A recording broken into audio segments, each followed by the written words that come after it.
for three. Dagger!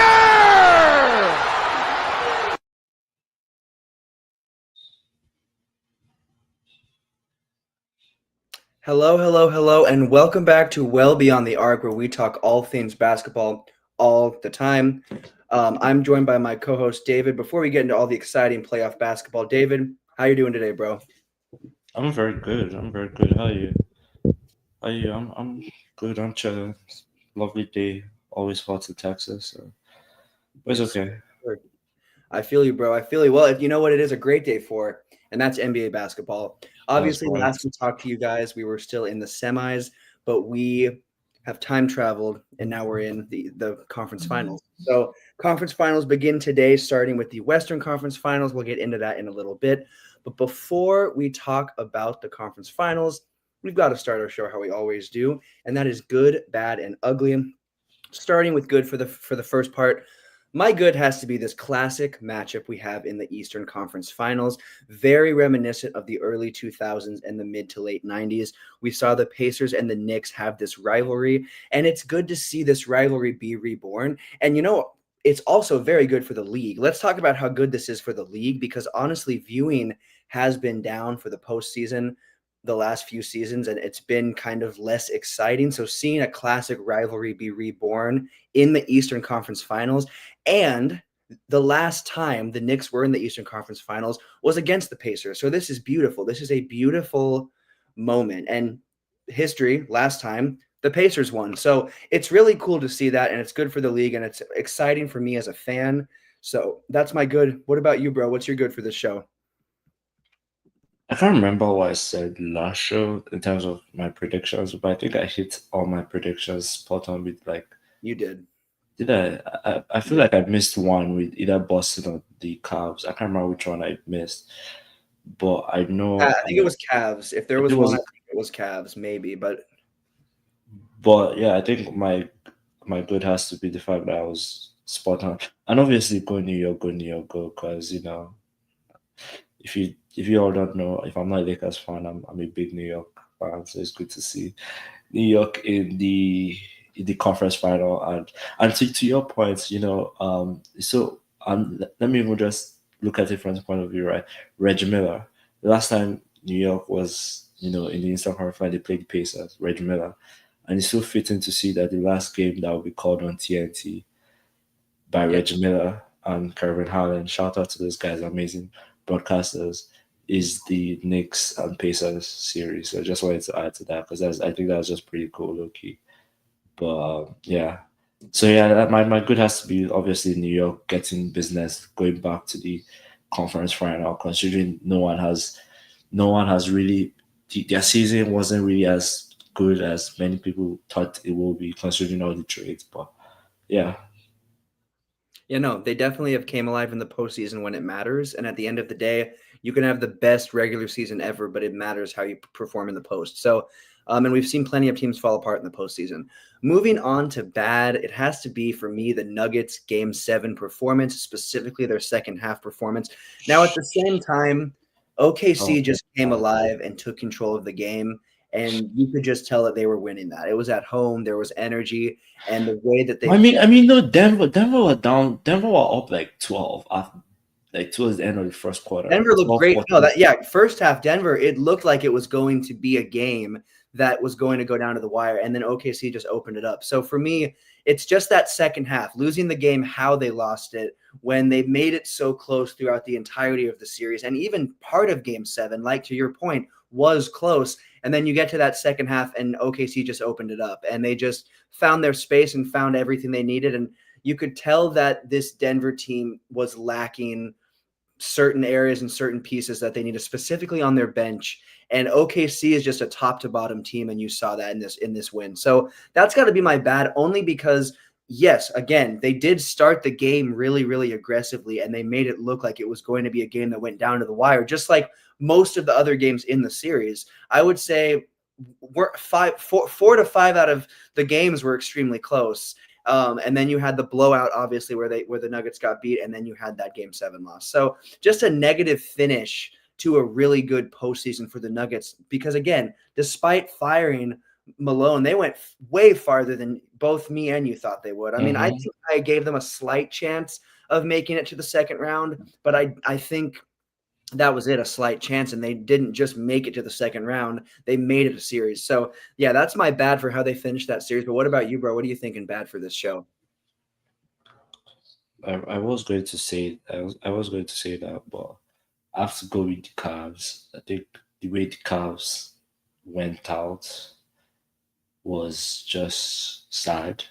I think it's not like they had like yeah they had their injury problems, but it wasn't throughout the whole series. But like the Cavs were just I don't know what it was. Like I can't explain it, but it was just bad to see. And I didn't really watch the series that much because I don't really I didn't really follow it compared to the other series, but it was just sad to see. And I actually gave them a chance. I do remember them. I do remember giving them a chance. I was like, yeah, they can come back, but they were just not good. You know what I mean? Like for number one seed, they were just not good. So yeah, I'll leave it at that. I'm not going to say too much on that. They did not show up, and that's one thing I will say. You made a good point earlier about how you have been extremely spot on for the postseason.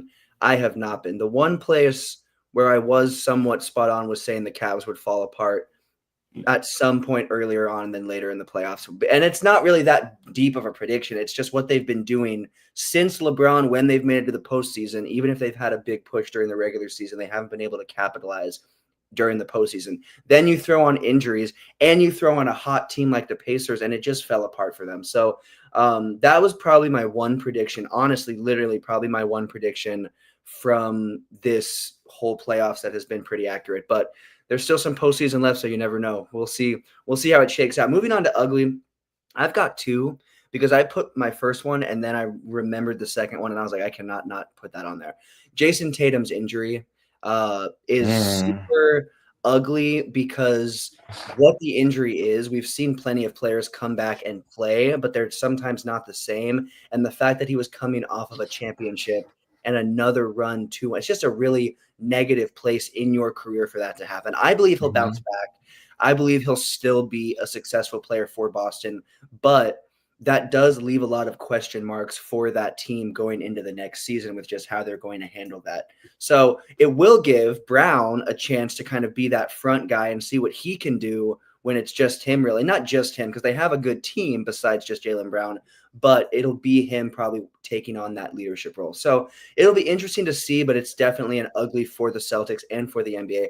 But then another ugly I had, which was more of a personal ugly, and I don't even know if it really is ugly, was the fact that we have not had any dynasties or back-to-backs in the 2020s. Which is that ugly?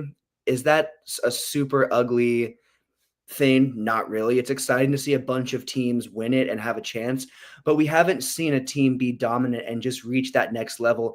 And I think that's one thing that makes the playoffs more exciting and gives them a larger viewership is when you have that team that has won it from the season before and is going in with the fire to win it again.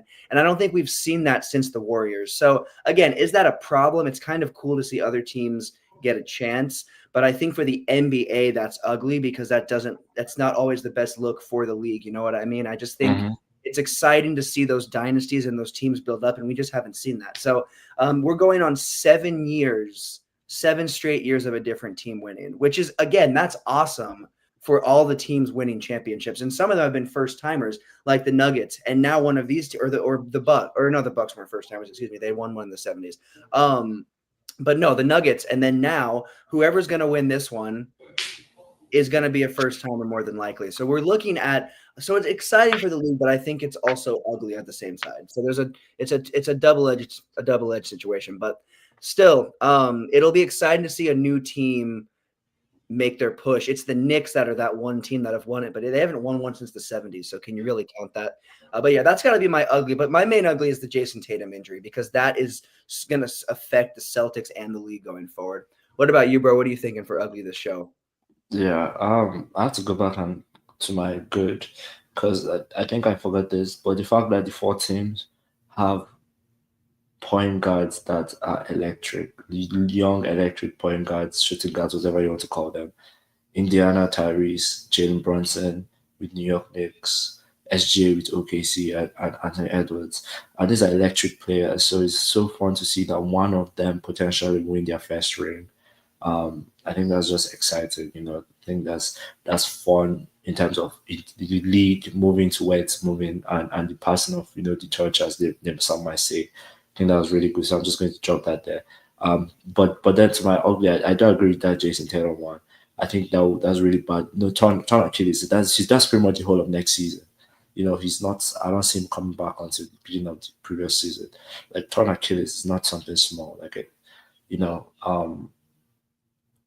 With that being said, we were expecting Boston to make moves this offseason, with or without, Jason Tatum's injury. So it would be fun to see. It is ugly about the injury. The injury was bad. And it wasn't just him though. We saw a number of players that got injuries from just this postseason, and that big, that raises question of what's going on.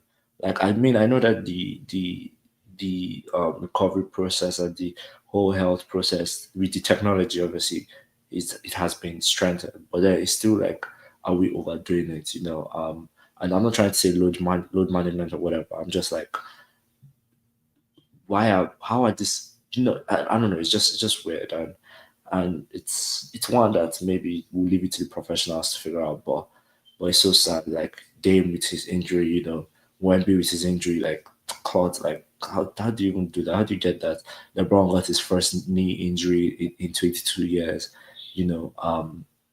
Jason Tatum, I forget one. Steph Curry, hamstring. Aaron Gordon, hamstrings. Like, come on now, So it's kind of weird, and these are things that affected the series more or less, So yeah. I think overall, just that whole thing has been just ugly for me, really. So, I mean, no, that's the perfect way to sum it all up. Is yes, Jason Tatum was like the most recent and one of the more severe cases, but you saw Lillard go down. You saw Wemby go down late. You saw LeBron, like you say, sustain a really serious injury. And not super serious, but at his level in his career, it could be elevated to that level. And I think he's coming back. We both think he's coming back, but that is one thing. Injuries could be something that could end a career. You know what I mean? So it definitely is an ugly, and there's been a lot of injuries, but hopefully the teams that are in now and remaining in can stay healthy, because we have a really exciting postseason remaining, and we're going to move on and actually talk about that, because our first conference final game is Western Conference, and it is OKC versus the Timberwolves. That's not fair. That's not fair. The league is messing up. OKC just played a game 7. Do you see? And this part of the problem. OKC just played game 7 on Sunday. How are they first on the like? That's not even fair. It isn't. It isn't. But I'm going to be honest. We're going to give our previews and predictions for game 1, but also the whole series. OKC got pushed to the brink last series against the Nuggets. I do not see that happening against the Timberwolves. Yes, I see Anthony Edwards going off and having some pretty memorable games. And yes, I have been proven wrong, I would say, in the sense that I did not think that team that was around Edwards would go as far as that team last year did, but they actually have. They've made that deep playoff push, and they've honestly looked better in a lot of areas than they did last season. So in that regard, yes, you could say it's going to be a series, but OKC is that team. And even though they were pushed to the brink, they were pushed to the brink by a team that was 2 years removed out of winning their last championship, and it's generally the same team, and that's a top 4 Western Conference. So for me, the Wolves just aren't that team. Yes, they went on a hot streak at the end of the season that got them in the position they were, and then they've been on a hot streak really since. They've been on a hot streak since like March, I would say, maybe even a little bit before then. They've been cooking a little bit and playing a lot better basketball, but I see that coming to an end. I see OKC winning in 5 games. I will give the T-Wolves 1 game. I don't think it's going to be game 1. Give me OKC winning by 8-12 today, and taking game 1. Give me the Timberwolves win game 2 or 3. They could go 1-1 or 1-2, but give me OKC in 5. OKC is just the best team, top to bottom, in the NBA, and they just keep proving that. So give me OKC in 5. And give me them winning game 1 by 8-12. David, what do you think? Do you think the T-Wolves, because, I mean, you made a good point right before I went into my whole thing. You said OKC is coming back right from playing Game 7 on Sunday. It's Tuesday. That is not even a full 2 days. Well, I guess it technically would be around 2 days exactly, but still, for travel and everything in between, it's not a full 2 days. You don't have that rest. You don't have that time to reset. So, what are your thoughts? And I don't actually know, is it home or away for? No, it's and that's, I guess, to your point, like, that's like the I guess that's the silver line, is that they don't have to travel, because Okay, game so they don't seven have game travel. 7 was at home, and game 1 is at home, but But still, still, that's such a quick that's turnaround. I know. Prepare for a new team. If it's a series that's closing out, that's a different story. And though Yeah. that's not how that usually goes, but if it's that case, that's fine. But when you're a new team, but still, I mean, I'm confident OKC still wins. Maybe it's by a little less than 12, 8-12, if there's some fatigue, or if, I mean, the T-Wolves have had a little bit of it, not a lot of time to rest, but they're definitely going to be ready to go. And they're on a hot streak, but I don't know. I got OKC, but Yeah, this I'll and be I wrong. think this is the first time we actually agree on something. And I do think the league is mental for allowing that. I think league should have started with it, because both New York and Pacers ended their series early. I think Mhm. they are on a what is it, 7 day rest or something, almost a more than, even I think it's more than a week's rest. So they should have made that first, and then obviously on TV schedules and all that, I get all that, but still they should have walked around that. But my point, I do agree with you. OKC is the best team still remaining, and I still stand by OKC going to the finals. I would love OKC and New York to be in the finals. OKC, yes, Denver pushed them to the brink. Yes, they were sloppy sometimes in that Denver series, but I still think that their sloppiness.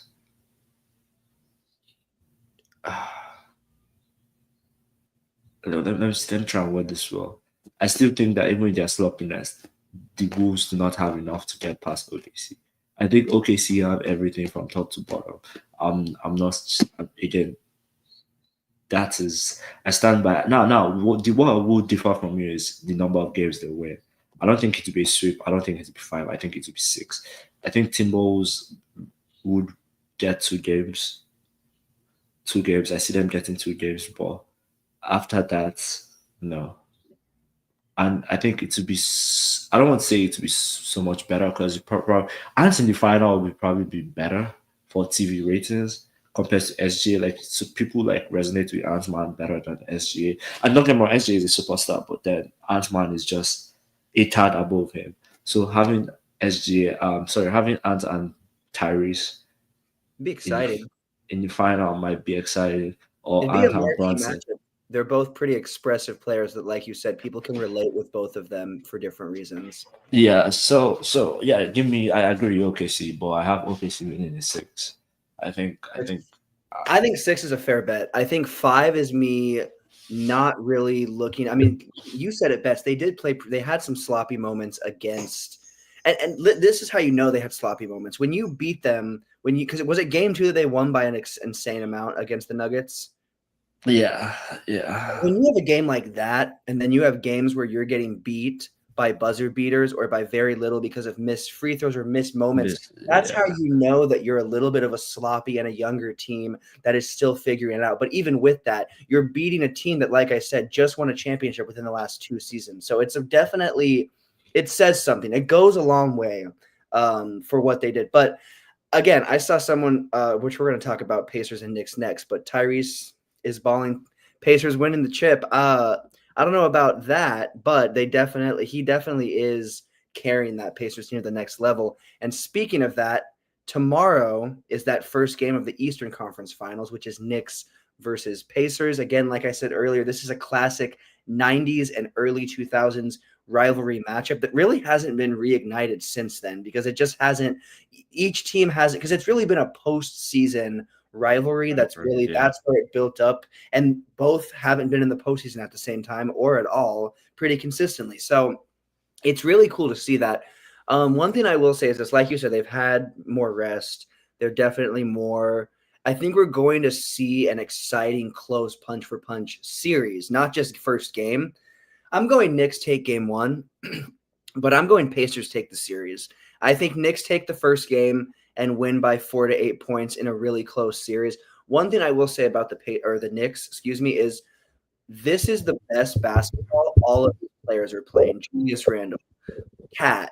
I mean, we are seeing these players rise to a level that is special and exciting to see. And it's New York basketball. We haven't seen exciting New York basketball in quite a while. Sorry, did you say Randall? Yeah. No, not Randall. Sorry. I didn't mean that. That's my bad. I forgot he wasn't playing for them anymore. But you are seeing the Knicks play their best. Yeah. Brunson's playing his best level of basketball, which he's been there Josh for. Hart and Anobi. Josh Hart, they're playing their best brand of basketballs, and a couple of them have been with the Knicks for a couple of seasons, but they're still playing their best level of basketball and a brand of basketball that is extremely impressive and that's helped them stay in the series for as long as they did, because even though they were playing an injured Celtics, they could have given that series up at any moment, and a few times it looked like they were maybe going to, and they never did. So I think the Knicks will take game one, because I think the Knicks, again, the players on their team are playing career basketball and they're not shying away from the moment. But I think the Pacers are a better team overall, and I think the Pacers are going to pull it off in the long run, and they're going to pull it off in 6 or 7. I'm going to give it 6 or 7. I think it's going to be a 7-game series. I really do. I think it definitely has the ability to be that. Now, what could change that is if any players go down with injuries, or if any players don't show up in this round. Both teams have had pretty consistent star power and even bench players show up within these first few rounds. So I expect to see that, but you never know what could happen in that next series, because a team's energy can shift and switch and change. So I think it's going to be a series that we see the competitiveness we've seen in the other series come clashing together in for a 7-game series, but I'm going Pacers. I'm going Pacers over Knicks in 7. What about you, David? You think Pacers take game 1? You think Knicks take game 1, or do you think it's going to be a quick series for one of the teams? No, I don't think it'll be quick. I think they're both really good teams. I do. Again, if you all know, I'm a big supporter of New York, so I will stick with New York just because of that. Really, not because of anything, really, because I think this series can, to be honest, can go any direction. But I will stick with, New York just because I'm New York. But they are both playing good basketball. Both teams are playing good basketball. Now we go to a 7 series. There's a now would it be like, oh, a team wins game 1 and then they win, whoever wins game 1 wins the series? No, I don't think that's what happens, because I think New York is so much better playing away from home than at home. So I'm not surprised if Pacers still game 1. I won't be surprised. Like, it won't even bother me, really. But with that being said, who win game 1? I don't know. I can't tell you. But I have New York winning the series.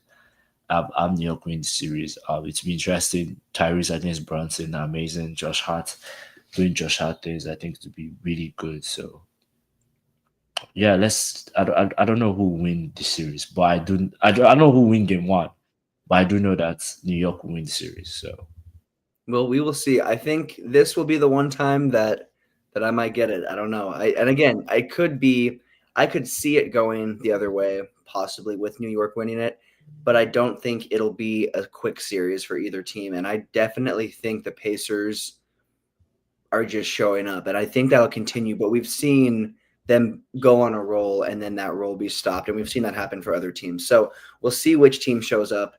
You made a good point saying that the Knicks perform really well, both home and away. I mean, and they have the advantage of where they play home with all the celebrities that show up and just the energy that's in that arena. So they definitely have an advantage, especially postseason. So it'll be interesting to see. I think we'll see a classic, again, 90s, 2000s rivalry matchup. And I think it'll go to 6 or 7 for whoever wins. But I'm rocking with Pacers. So we'll check back in. Series will be in the midst. It'll be hot and it'll be rolling next time we check back in about it. So time will tell. Moving on.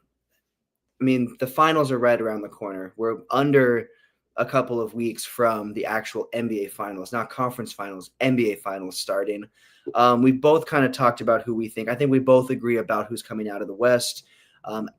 The East, I think, is where we have a different opinion. But I'm just for the heck of it, let's say who we think is going to win the NBA, all of it. We don't have to even say who we think the matchup in the finals is going to be, but if we have a general idea of who we think is going to win it all, I'm going to say right now, I think it's the Thunder. I think the Thunder win. Technically, it'd be their second since they've won it in Seattle. Supersonics. It doesn't. Yeah.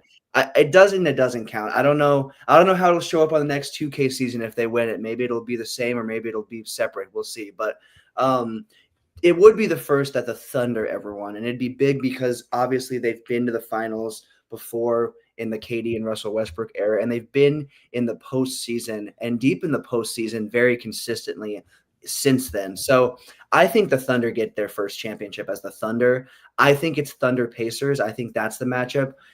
If it's Thunder Knicks, I still think it's Thunder. I think I'm taking Thunder either way. Let's pull that comment back up. Let's say the Timberwolves pull off a surprise and they beat the Thunder.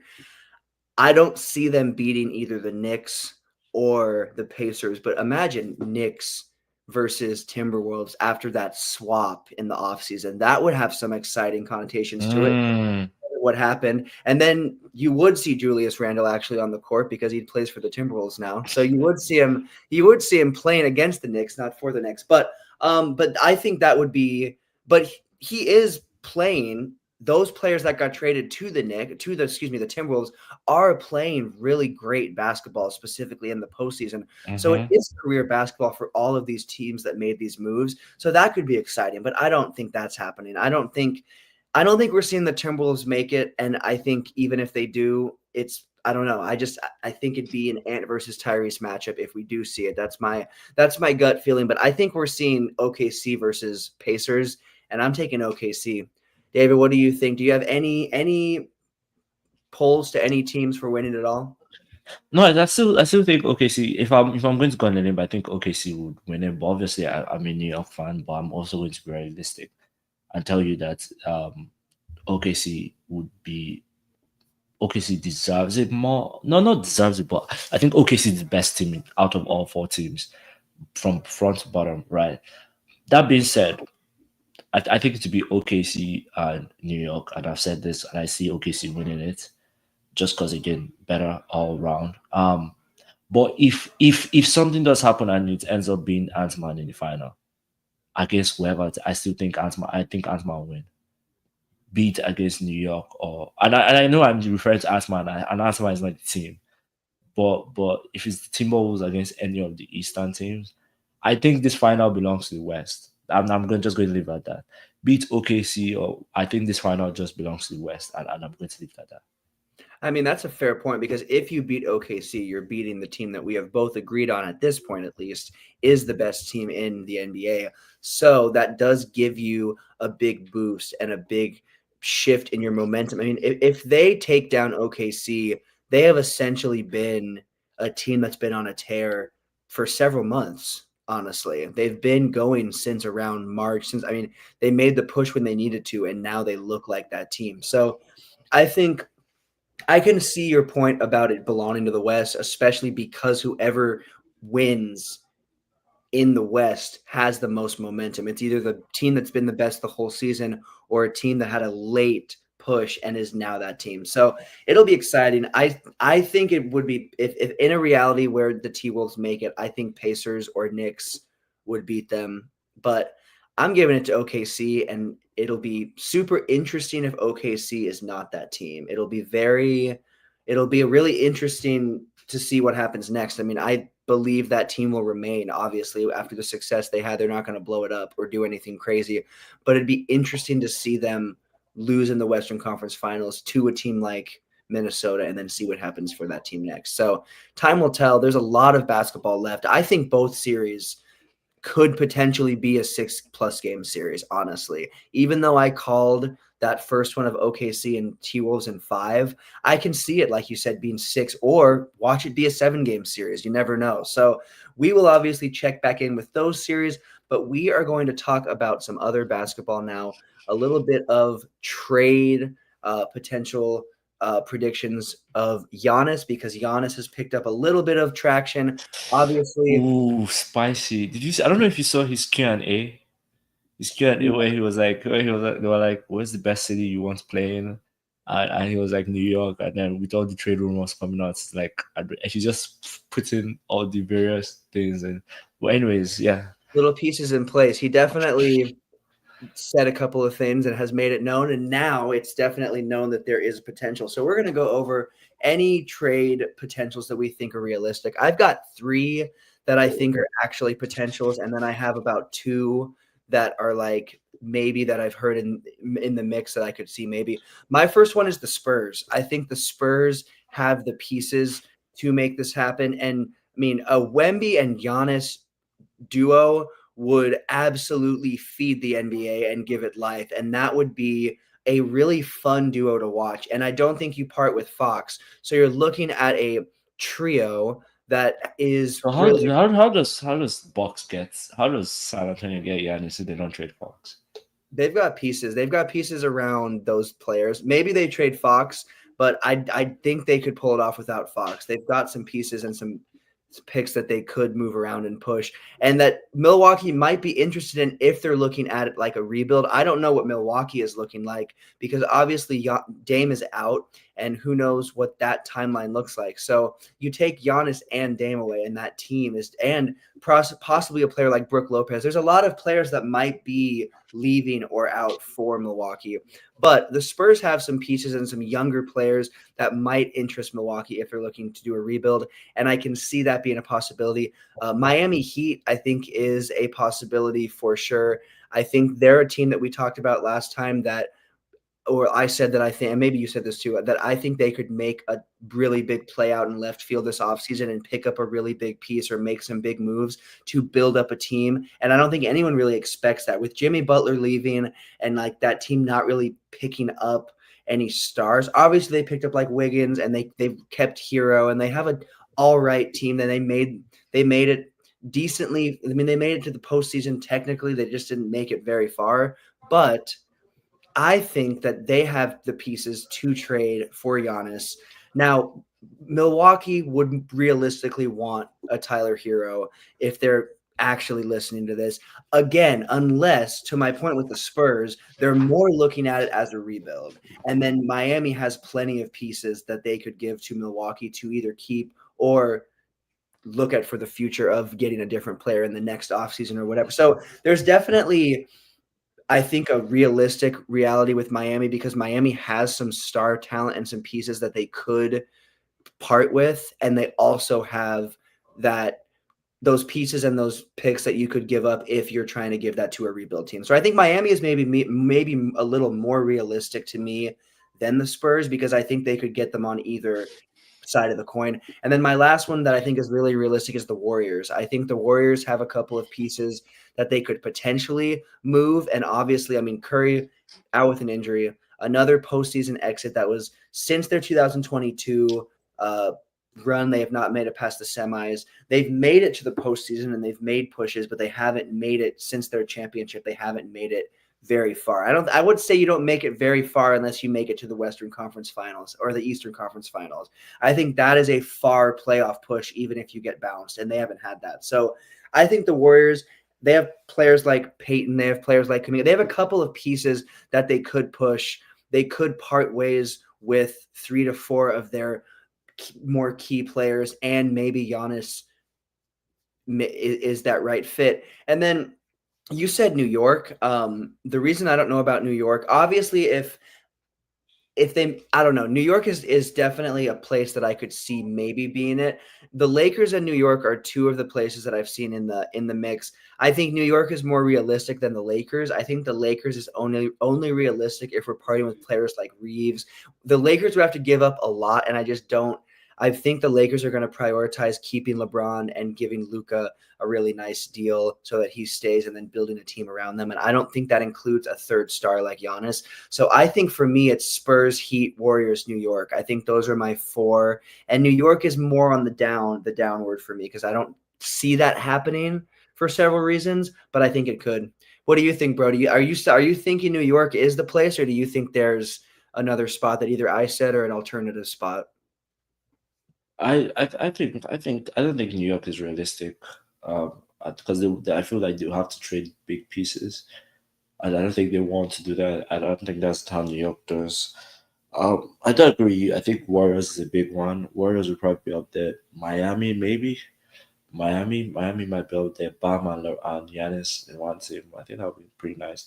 But I also don't think Giannis is going to leave, and that's kind of why my range is so limited, because I don't think Giannis is going to leave. First off, he's loyal to.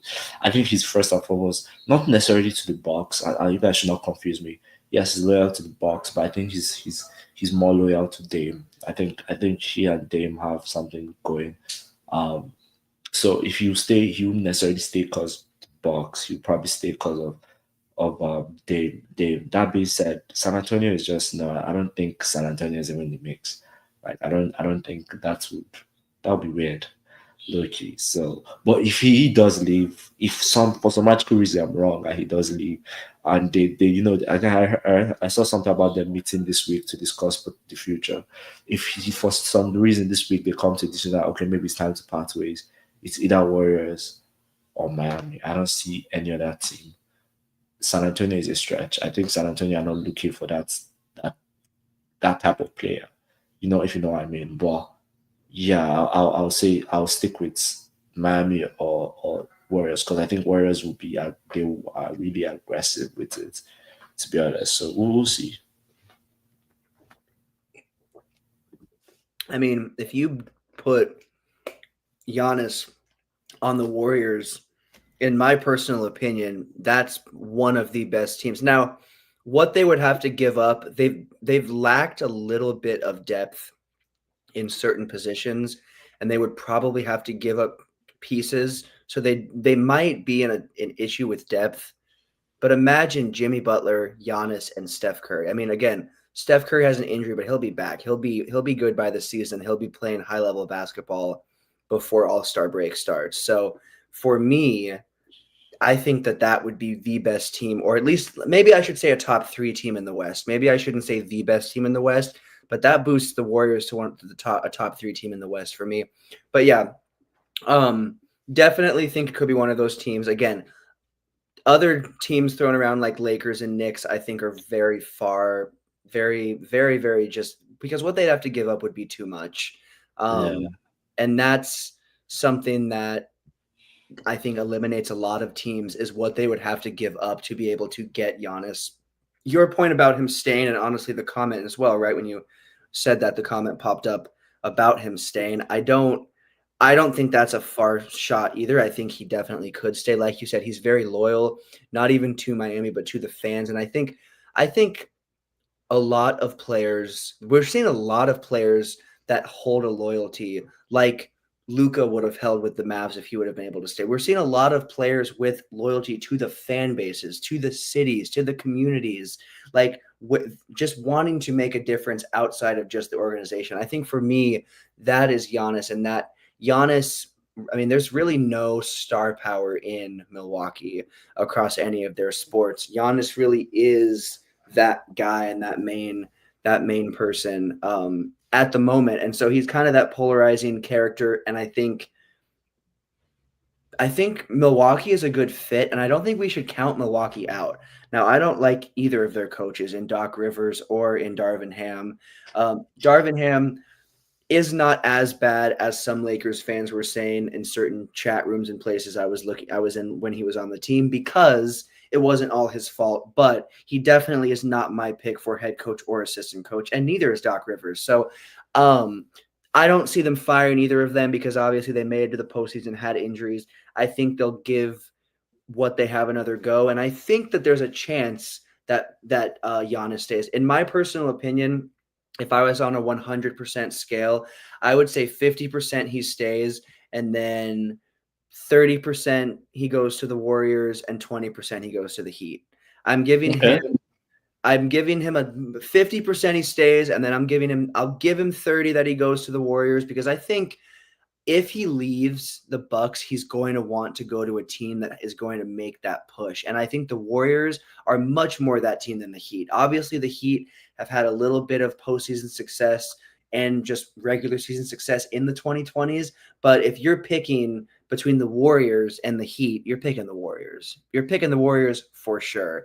And I think you're also picking the Warriors for the environment. I can see Giannis enjoying that environment and that fan base. So I think it's going to be he stays with the Bucks possibly, but I'm definitely thinking there's a chance he goes somewhere else. So time will tell. We will obviously update you guys on when that happens because it could happen within the next little bit. Obviously, the season will end and everything will transpire, and it might not happen quite yet, but we'll have an update probably when it happens because it'll be pretty big news. Even if he stays with the Bucks, that's big because that's a big career decision for him. So time will tell. Speaking of big decisions, we are going to get right into a little bit of lottery talk because the draft lottery just took place and social media has blown up with memes and with conspiracies and with everything. Old draft lottery conspiracies, new ones, players saying stuff, all these different things have just came out since the lottery. And that is because the Mavs got the number 1 pick. And after everything has happened, it's just easy to be like, wow, interesting. Didn't write the script any better. Yeah, exactly. Couldn't write the script for the NBA any better. Exactly, though. That is literally what that makes you think because that is a move that is perfect for the NBA. It's perfect for Mavs fans. And it fits. And so Nico Harrison, amazing. Hey, he's the winner in all this. Now he's looking like it. What I will say is there's been some questions about what they're like, he's going to mess it up or he's going to trade it. Absolutely not. In my personal opinion, this is that culture. I think we were talking about it last show or the show before in regards to the Mavs. This is that culture shock, that culture reset they needed. You're getting a player that is extremely expressive and also extremely dominant in how he plays basketball. And that is a perfect pairing for a city that just lost a monumental player that they thought was going to be a career player for them. This could be that guy now. And his level of play is different than Luka, but in a lot of ways, it's more complete. You're looking at a player that has a lot of aggression in positive ways on the court and might give you not more than Luka, because Luka is a player that this player is who's this player? What are we referring to? Cooper Flag. Cooper Flag, yes. Right. He is extremely talented in several assets and facets of basketball. And so that is good for a team like the Mavs that need a player like that, especially with he doesn't like certain players being down and certain players coming back from injuries. It would just be a really exciting and kind of a refreshing reset. And so I think it's good for the Mavs. I think they draft Flag number 1. I don't see them trading that pick. I don't see there being a universe. If they do that, then that would just be I mean, he's definitely trying to sabotage that team if that happens. And that's not going to happen because I don't believe that. I do believe that he wants that team to be better than they were even when they were in the finals. And so now does this make them better? No, not right away. Not this is I'm not like they're back. This Mavs team is going to be the best. This is not like a Giannis to the Warriors situation because we've seen players that are dominant in college come into the NBA and they still dominate, but it's a transition. We don't see them dominate and have that same success on both sides of the ball or in general right away. And that could be the same. Or he could come in and just dominate and have an insane rookie season and pair up by AD. And then once Kyrie is back, they have this little thing going. So I don't know. What are your thoughts on this whole thing? Do you think it's good for the Mavs? Do you think it's going to give them the boost they need? Or do you think they're still a team that is in a bad spot after this Luka trade? You see, I always thought the team that tanked or the team that finished worst always ends up with number 1 draft pick. As obviously that's the case with NFL. Like if you finish bad, you get the number 1 draft pick. It's not a lottery system.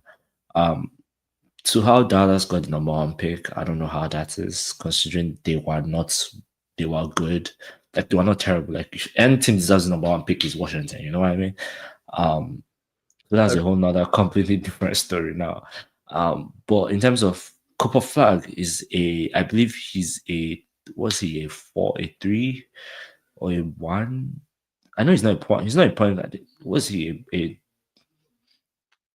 let me do my research first. He's a power forward and small forward. But mainly power forward. Excuse me. So like what? He would probably 3, be a 4. small forward with AD unless they have AD at the 5. No, Unless they don't start Cooper, but I'm assuming they're going Nope. to. They'll probably have him at the 3 and have AD at the 4 and Gafford or Lively at the 5.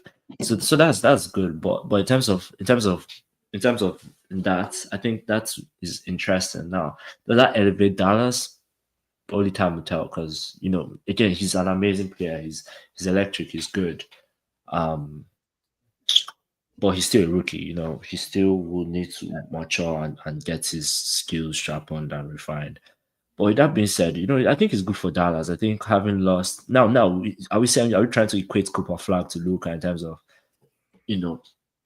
stature and love for the city? No. But I think this is someone that the city can come to grow and love. Like this, there. Now, if you see a franchise player, I don't know about that. I don't. He doesn't give me that type of vibe. Like Wemby Wemby was a franchise player. Cade was a franchise player. And maybe just because of the teams they were going to.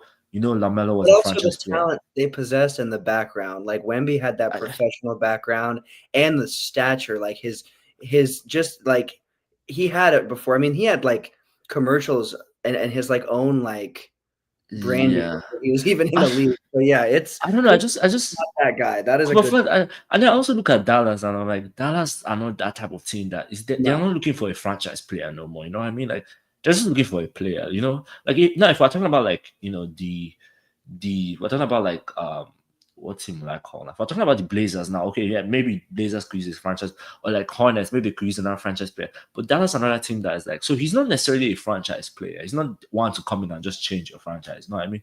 But obviously he's still immensely talented, and I think he does elevate Dallas to a certain point. Now, to what point only time will tell. To that I think that's a big one. But I guess I'm happy for them. The Dallas fans are excited because obviously it's Cooper Flag. It doesn't solve it doesn't fill the Luka void, but it's still a good. Again, how they got it, I don't know how that stuff works, because that's just mental. Like, how does a team that finished with a very good record end up getting number 1 draft pick? That's like imagine Boston getting number 1 draft pick. No, imagine the Philadelphia Eagles getting number 1 draft pick in the NFL draft. That's mental. That's literally what it is. So, but yeah, good for them. Good for them. It is good for them. You made a good point saying he's not like that generational franchise player and I think that's partly what Nico wants to not. I think that's why he parted from Luka. He wants to have a more complete team. And I think that this gives that goal a lot of fuel. And so I think it'll be successful. I'm not going to make any crazy claims. Time will tell, like we both said. But the real question is, obviously, with them not being the worst team and not even close, the question is the NBA draft lottery rigged? And what I will say is this. There are so many, like, the frozen envelope moments. There's so many different moments, but I'm just going to say the moment that I think is the most glaringly obvious. Shaq went on a podcast, and now Shaq is also pretty sarcastic and has just said some crazy stuff in the last little bit and just says whatever pretty much. You know what I mean? So, yeah. And it is what it is. It's good. It gets views, and it's. But what he did say was right before he was drafted that David Stern, which is no longer the commissioner, but was basically asked him, like, where do you want to play city-wise, but do you want to play in a hot place or a cold place? And then Shaq said a hot place, and then he got drafted to Orlando, and there was a place in front of them, or a place that was like right around, that was like predicted to get the first pick, that was cold. I don't remember the city. And so listen, that's like a small passing moment, and again, Shaq is sarcastic, but for me, that is bigger than like the frozen envelope or just moments when cities that should have gotten it didn't get it. That, to me, players confirming that the commissioner himself, even if it was in a joking way, said something like that is just interesting. And then you look at this situation with the Nico Harrison trade and the whole, it just makes you feel like something is going on. exactly. And obviously the ratings were at an all-time low for the NBA before that Luka trade happened. And so wouldn't it make sense if they got together to some degree and were like, okay, we're going to make this trade happen, and then essentially and maybe it wasn't even like directly said you're going to get the first pick, but maybe it was alluded to that like your chances of getting the first pick are something like, I don't know, but something there had to have been some sort of something Conversation, yeah. There was something, and I think it was verbal. I think it was verbal, and I think it included the Lakers, the Mavs, and I think it included the commissioner. But I could be wrong. I mean, we always go back to like LeBron time where like it just happened that the number one prospect in the nation was from Ohio, and the one team in Ohio gets the number one draft pick. Like it just happened that things like that happen, and whether you read too deep into it or you believe it or whatever, we will only time no one will ever know except the people involved if it did happen. Again, was this because we're just saying allegedly, but yeah, it's I guess again the people that wrote the script could not have written it any better. And it just happened if something happens crazy, New York wins the title. Couldn't have written it any better. Yeah, so that's true. We love it. We it makes the game beautiful. It does. It's an exciting time. It really does feel like there's a lot of exciting stuff that all of a sudden is just happening. So I'm here for it. As a Lakers fan, maybe the script includes us getting Giannis, bro. You never know, or Joker, one of the two. Maybe we'll see. No, I'm just kidding. But hey, you never know. The script is very interesting, and it's been wild this season. So we should expect a crazy script this offseason as well, I would assume. But time will tell. Obviously, we'll see what happens with the draft. Our expectations are flag will go to the Mavs, and that will definitely be a benefit to them short and long term. Moving on to our last segment of the show, we're doing our top of the hour 5, but we're doing a top of the hour 10 today, and it is the top 10 postseason players of all time. So this is any position, all time. This list was extremely hard to make because I had to change it 8 times, but I think I feel all right with it. Let us know if you have any top 5s you would like us to do in the comments, both when we're live or off. We will always look at that and do whatever you guys are wanting us to look at. So for top 10 NBA postseason players of all time, number 10, I'm going with Warriors legend Steph Curry. Now, Steph Curry being number 10 might make some people be like, how is he that low? I have reasons. I'll make them quick. We don't want to spend too long on it. But the reason that he's this low is he has had some playoffs where he's either been injured or just disappeared in big moments. But it's still Steph Curry. I mean, he's a multi-time champion, I mean, this dude gets it done. But there are 9 players for me that are in front of him for sure, because there's been times when he's disappeared and there's been times when he's obviously been out with injuries, which isn't his fault. I don't want to use that as a reason, but he's really the only player on this list that has something like that. So he's my number 10. He's a legend. He's won multiple championships with multiple different teams, and he's one of the best to ever do it. So Steph Curry, number 10. What do you got, bro? I don't know, because I couldn't make a list. Really, like top 10 all-time postseason players is crazy because I didn't really watch most of them. But that being said, do I agree with Steph Curry as number 10? Let's see what you have as number. Let's see what you have as your top 9 for it. As your top. You're gonna think my number 1. Good. You're gonna think my number 1 is crazy. That's the one I know you're not gonna agree with. Number 9, I gotta give it to Larry Bird, Larry Legend. Only won 3 championships, but had a lot of postseason history and deep runs in the postseason with those Celtics teams, going head to head against the Lakers for most of them, and beating Jordan down in his early years. Now, it was his early years. Jordan got the last laugh when Bird was a little bit older, but Larry Bird, and beating teams like the Pistons down, the bad boy Pistons. So Larry Legend has to be my number 9. Multi-finals MVP, multi-championship, all with the Celtics, all in the 80s. Definitely a legend. Number 8, Shaquille O'Neal, 4-time NBA champion, multi-time Finals MVP. 3 of those Lakers, 1 of those Miami Heat. Definitely an asset in the postseason. I mean, that dude made a huge difference. When it wasn't the refs for the Lakers in that series against the Kings, it was Shaq getting it done. Shaq was the difference. It wasn't the refs. It's crazy. Hey, you gotta admit it's crazy. The that's like the biggest example of it being rigged, low key. But hey, we won the championship, so I'm not saying anything. I gotta stop talking. But no, definitely Shaq. I mean, four champions, multi-time Finals MVP, and led many different teams in postseason success. What are you thinking so far, David? What about my 9 and my 8? Do you agree? See, I can't tell you as much because I grew up watching Steph Curry, LeBron. I grew up watching all these people, so I didn't really watch all these other people. Totally Right, right. So I can't really say what to base it on now. Now, when you say postseason players of all time, as in performances, like they are put on dominant runs, I've I feel like how many how many finals MVP did Shaq win? I think it was 3. Let me check. He won 3 finals MVP. He did win. He won the one in Miami was D-Wade. Yeah, D-Wade won that one. 3. 3. He won So 3 finals MVP. Finals MVPs, 4 championships, and then Bird was. I think Bird was 3 and 3 or 3 and 2. Let me make sure.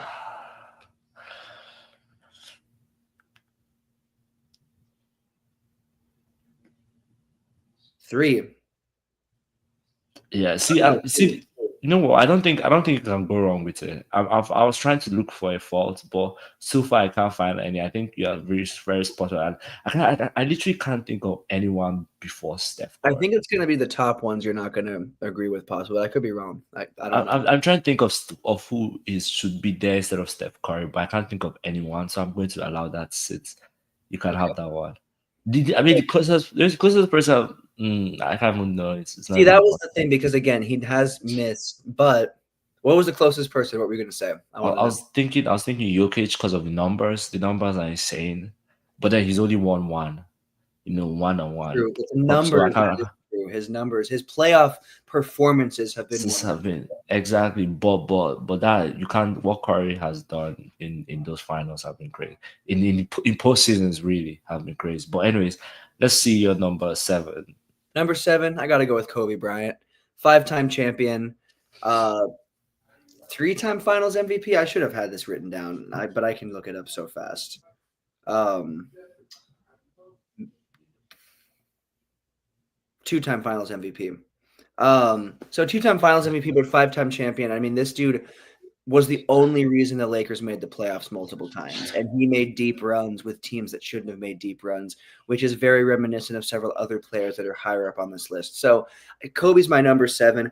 I could have had Kobe maybe below a few of the other players below him, but I don't think so because dude was a 5-time champion and was a major part of. I mean, he was the reason they won in 2009 and 2010. They would not have won. You take him off of those teams, they're not winning the championship. So Shaq obviously was a major part of those championships in the early 2000s, but it was all Kobe for 4 and 5. So that's why Kobe's my number 7.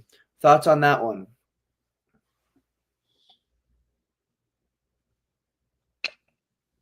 Because I know Kobe, I'm kind of finding it hard, but I'm trying to think.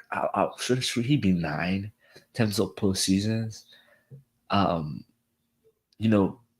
think should he be 9 like after Curry, then Kobe, then Bird, then Shaq? I'm trying to think because I talk about performances. One of the players of all time. We're talking about performances and throughout the playoffs, and not even just the finals, really throughout the playoffs. So it's so tough because I didn't really watch any of them, so I can't. All I can watch is just highlights. But then if we're going off based on numbers and MVPs and all that, because in order to get the finals MVP, they tally through. So I feel like Kobe maybe 9, maybe because I know regular season he was a dog, like his mentality was different regular season, So, anyways, I'm going to stop talking. But I don't think you can go wrong with it. I don't think you can. I think it is what it is. But I probably will have Kobe before. Sorry, I'll have Larry Bird and Shaq before Kobe. Yeah, that's fair. No, that's fair. That's a fair swap. Coming up number 6, I've got Tim Duncan, 5-time champion, 3-time Finals MVP. This dude was dominating the postseason for like 20 years, pretty much. That's true. The Spurs were like, and it wasn't just him. I mean, shout out to Pop. Obviously, Pop is retiring as coach. Shout out to Pop, and obviously, Shout out to Pop. That's true.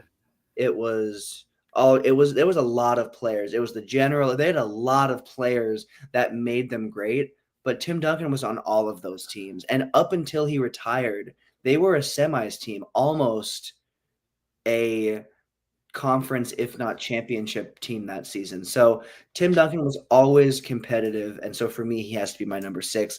And then number 5 is Magic Johnson, Lakers legend.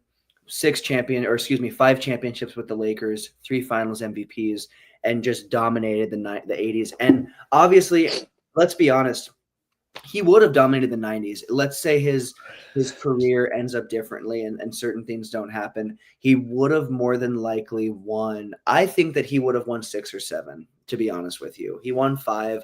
I think he would have won 2 in the 90s possibly. But that's just a big maybe.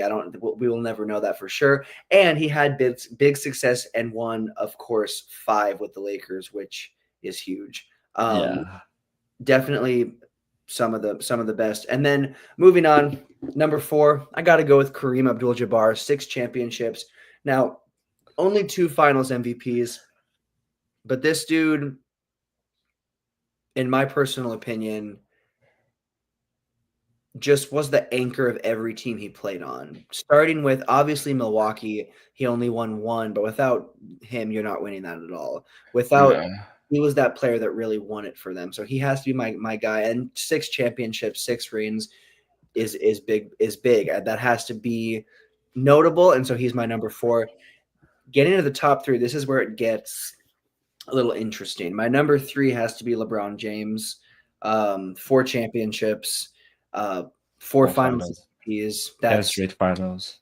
Exactly. That speaks for it. Those stats make him a top 3 playoff player all time. I cannot put him above the top 2. I probably could put him above first. That's what's weird when I say that. It's like, what does that mean? But first is the one that is a little bit of an interesting. I know. Pick. I know where I'm going with this. I think you do. I think you know exactly where I'm going with this. But we're not at first yet. We're at number 2, and number 2 is Michael Jordan. 6 finals. You know exactly. Yeah, 6 finals, 6 finals MVPs. He ruled the 90s. Probably could have ruled longer. Definitely could have ruled longer if he hadn't have retired and taken the breaks and done what he did. He probably could have won 7 or 8, but he won 6. And then number 1 for the top postseason players of all time, it's Bill Russell. 11 championships. Oh my God. Finals MVP didn't exist, to my knowledge. 11 championships. Listen, the reason is I can't pick anyone else because he has the most championships. Oh my God. Well, I'll if I'm going to switch, well, first off, Jordan is number 1 in terms of playoff performances. You can't beat Jordan. As much as I have LeBron above Jordan in terms of as a player, you can't beat him in terms of playoff performances. Now he did go to 6 and win 6, and obviously if you're using that metric, then Bill Russell is the GOAT, but whatever. Now I think Jordan is number 1. Bill Russell, again, dude was too old for me to watch. I was never born when he was thought of being born, when he was still playing. So I can't really tell you as much. I do agree in terms of LeBron being number 3 because I don't think anyone has had a dominant postseason run of just utter dominance in every statistical category and every playoff performance, other than obviously Jordan. So now again, Bill Russell would probably argue that if it was but there's a case to say, okay, maybe due to my lack of olden day sense, there's a case to make that LeBron could be above Bill Russell and Jordan 1, LeBron 2 in terms of postseason play. But I think this is a nice list. If I was to make in my process of making my list, all these names did come up. all these names popped up, but I couldn't just put them 1, 2, 3, 4 because I think it's so hard to tell. Like, if you know what I mean, like Yeah, no, this is not a numbers game, but again, I still stand by Jordan being number one. Fair. No, that it was either Jordan or Bill Russell for me, and then I went with Bill Russell. So, but definitely good list, and let us know if there's any lists you want us to do. But that takes us to the end of another show. But this is not the only place you can find us. David, where else can our viewers find you when it comes to podcasts? Yes, definitely check us out at Minor Football Fans Podcast. We're gearing towards the end. I think we have one more episode before this current season is over.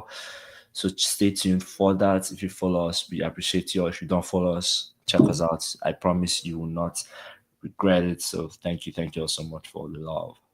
Definitely check them out, and check out the College Football Junkie. We will return either sometime in the late spring, early summer, or we will definitely back by the fall. But we will be posting advertisements for once we're coming back, so be on the lookout for that. But that takes us to the end of another show, and we will be back next time to talk more conference basketball. Yep. It's going to be exciting. We'll see where we're at when we get back.